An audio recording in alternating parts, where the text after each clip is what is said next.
Hello বন্ধুরা, আজকে আলোচনা করব how to increase English vocabulary. English vocabulary অর্থাৎ ইংরেজি শব্দ ভাণ্ডার আমাদের বৃদ্ধি কীভাবে পাবে, আমরা ইংরেজি ওয়ার্ড স্টক কীভাবে বৃদ্ধি করব। তো একাধিক পদ্ধতি রয়েছে ইংরেজি ওয়ার্ড লিমিট বাড়ানোর জন্য। আমি একটা মাত্র পদ্ধতি নিয়ে তোমাদের সাথে আলোচনা করব এবং তোমরা ভিডিওটা দেখার পর তোমাদের গ্রামার বইয়ের যে অ্যাপ্রোপ্রিয়েট প্রিপোজিশনের যে পোর্শনটা রয়েছে সেখানে দেখবে অনেক এরকম শব্দ দেওয়া থাকবে অ্যাপ্রোপ্রিয়েট প্রিপোজিশন দিয়ে। তো তোমরা সেটা অবশ্যই পড়বে, কারণ বইয়ের বিকল্প কিছু হয় না। তো শুরু করা যাক আজকের ভিডিও। দেখো, সাবজেক্ট সাবজেক্ট মানে আমরা সকলেই জানি এটা হচ্ছে বিষয়। সাবজেক্টের অর্থ হচ্ছে বিষয় বা উদ্দেশ্য বা প্রজা। আর আরেকটা সাবজেক্ট যেটার পর আমরা টু ব্যবহার করব তখন অর্থ হয়ে যাবে অধীন। সাবজেক্ট টু এর অর্থ হয়ে যাবে অধীন বা কারো অধীনে থাকা। তো সেন্টেন্সগুলি দেখো, what is your favourite subject, তোমার প্রিয় বিষয় কি। এখানে সাবজেক্টের পর কোনো ধরনের প্রিপোজিশন ব্যবহার করা হয়নি, সেজন্য এখানে সাবজেক্টের অর্থ হচ্ছে বিষয়।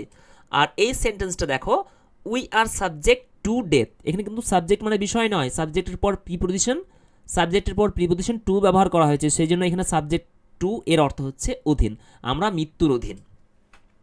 দেখো, সেন্টেন্স মানে আমরা সকলেই জানি সেন্টেন্স মানে বাক্য, কিন্তু এই সেন্টেন্সের পর একটা প্রিপোজিশন টু, এই প্রিপোজিশন যখন ব্যবহার করব তখন এর অর্থ আর বাক্য থাকবে না, অর্থ হয়ে যাবে শাস্তি দেওয়া বা দণ্ডিত করা।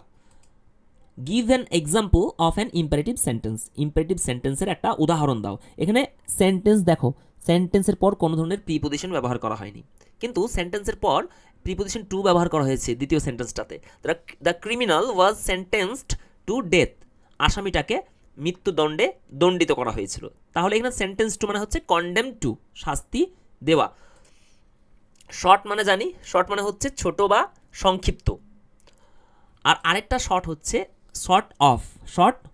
শর্টের পর প্রিপোজিশন অফ ব্যবহার করা হয়েছে, এখানে মানেটা সম্পূর্ণভাবে পাল্টে গিয়েছে, এর অর্থ হচ্ছে অভাব। শর্ট অফ মানে অভাব। তো সেন্টেন্সগুলি দেখো, tell me the story in short, tell me the story in short, গল্পটা আমাকে ছোট করে বলো, সংক্ষিপ্তকারে বলো। আর আরেকটা short, I have short of money, I have short of money, এখানে শর্ট মানে ছোট নয় বা সংক্ষিপ্ত নয়, শর্ট অফ বলা হয়েছে, প্রিপোজিশন অফের ব্যবহার করা হয়েছে, সেজন্য এর একটা নতুন অর্থ হচ্ছে অভাব, আমার টাকার অভাব রয়েছে। তো ফ্রেন্ডস, তোমরা বুঝতে পারছো যে তুমি যদি সাবজেক্ট মানে জানো তাহলে সাবজেক্ট টু এটা মনে রাখতে তোমার কোনো ধরনের অসুবিধা হবে না, তাহলে সেক্ষেত্রে তুমি একটা নতুন ওয়ার্ড জানতে পারছো, এক্ষেত্রে তোমার কি হচ্ছে, ভোকাবুলারি বৃদ্ধি পাচ্ছে। সেন্টেন্স মানে আমরা সকলেই জানি সেন্টেন্স টু, এটা মনে রাখতে অসুবিধা হবে না, দণ্ডিত করা বা শাস্তি দেওয়া। তাহলে এখানে ওয়ার্ড স্টক এখানে বাড়লো, এখানে ভোকাবুলারি বাড়লো। শর্ট মানে ছোট, শর্ট অফ এটা মনে রাখতে আমাদের কোনো ধরনের অসুবিধা হবে না, শর্ট অফ মানে অভাব। এইগুলি পড়তে দেখবে অনেক ভালো লাগবে। তো তারপরে ওয়ার্ডগুলি দেখো, স্মাইল মানে হাসা, স্মাইল অ্যাট মানে কারো প্রতি হাসা বা কারো দিকে চেয়ে হাসা। এখন স্মাইল অ্যাট ব্যবহার না করে যদি বলা হয় স্মাইল অন বা স্মাইল আপন, তখন হাসা হবে না, তখন হবে কারো দিকে মুখ তুলে চাওয়া বা কারো দিকে চাওয়া।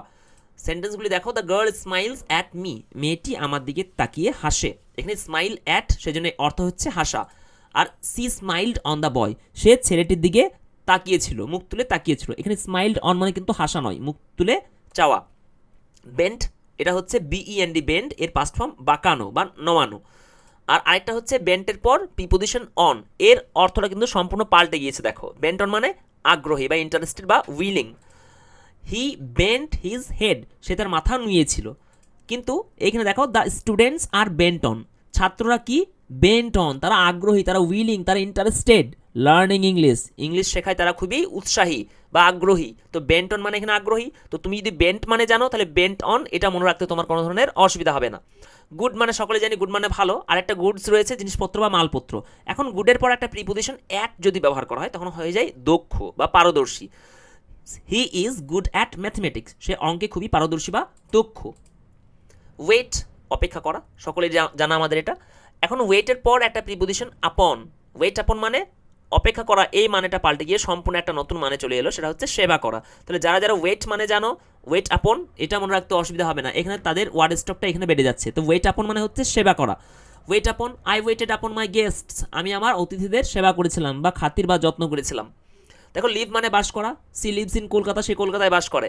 এখন লিভের পর একটা প্রিপোজিশন অন, লিভ অন মানে হয়ে যাবে বাস করা না, লিভ অন মানে জীবন ধারণ করা বা বেঁচে থাকা।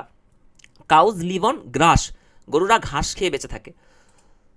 এন্ড মানে শেষ, the meeting was ended, the meeting was ended, মিটিংটা শেষ হয়েছিল। কিন্তু এন্ডের পর যখন ইন ব্যবহার করব এর অর্থ হয়ে যাবে পরিণত হওয়া।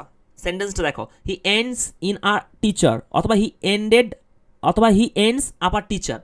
তো এন্ডস ইন বা এন্ডস আপ এর অর্থ হচ্ছে কোনো কিছুতে পরিণত হয়ে যাওয়া। তো মেয়েটি কি হয়েছিল শেষ পর্যন্ত? একজন টিচার হয়েছিল। তো she ends in a teacher, সে একজন টিচার বা শিক্ষক হয়েছিলেন। ব্লাইন্ড ইন, ব্লাইন্ড মানে অন্ধ, ব্লাইন্ড ইন মানে দু চোখে অন্ধ, আর ব্লাইন্ড টু মানে হচ্ছে দেখেও না দেখা করা, দেখেও না দেখা করা। তবে ব্লাইন্ড টু এখানে কিন্তু অন্ধের এখানে কিন্তু কোনো অর্থ নেই, এখানে হচ্ছে নতুন একটা অর্থ, দেখেও না দেখা করা। সেন্টেন্সগুলি দেখো, the man is blind to his সানসের ফল্টস, বাবা তার ছেলের সমস্ত দোষগুলির প্রতি দেখেও না দেখা করে, অর্থাৎ তার ছেলের দোষের প্রতি সে কোনো খবরই রাখে না। তারপর দেখো, ডাল মানে বোকা, অথবা ডাল মানে নিরানন্দময় হয়, ডাল ওয়েদার। কিন্তু এখানে ডালের পরে একটা প্রিপোজিশন অ্যাট যদি ব্যবহার করি তখন এর অর্থ দাঁড়াবে ডাল মানে ডাল অ্যাট মানে কোনো কিছুতে দুর্বল বা কাঁচা। আই এম ডাল অ্যাট ম্যাথমেটিক্স, আমি অঙ্কে খুবই দুর্বল বা অঙ্কে খুবই কাঁচা।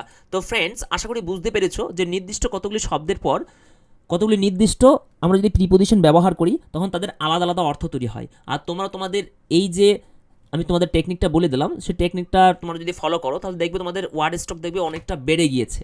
এবং তোমাদের যেটা বললাম গ্রামার বইয়ের যেটা অ্যাপ্রোপ্রিয়েট প্রিপোজিশনের যে পোর্শনটা রয়েছে সেটা তোমাদেরকে ভালো করে রপ্ত করতে হবে, তাহলে দেখবে তোমাদের ওয়ার্ড স্টকটা অনেক বেড়ে যাচ্ছে। তাছাড়া আরও একাধিক পদ্ধতি রয়েছে ইংরেজিতে ওয়ার্ড স্টক বাড়ানোর জন্য, তো সেই পদ্ধতিগুলি আমি পরে আলোচনা করব। আপাতত ভিডিওটা এইটুকুই। আর ভিডিওটা যদি একটু ভালো লেগে থাকে, তোমরা যদি একটু কিছু শিখতে পেরেছো, তাহলে অবশ্যই চ্যানেলটা সাবস্ক্রাইব করে দেবে এবং একটা লাইক দিতে ভুলবে না, এবং ফ্রেন্ডসদের মধ্যে ভিডিওটা শেয়ার করে দেবে। Thank you for watching the video.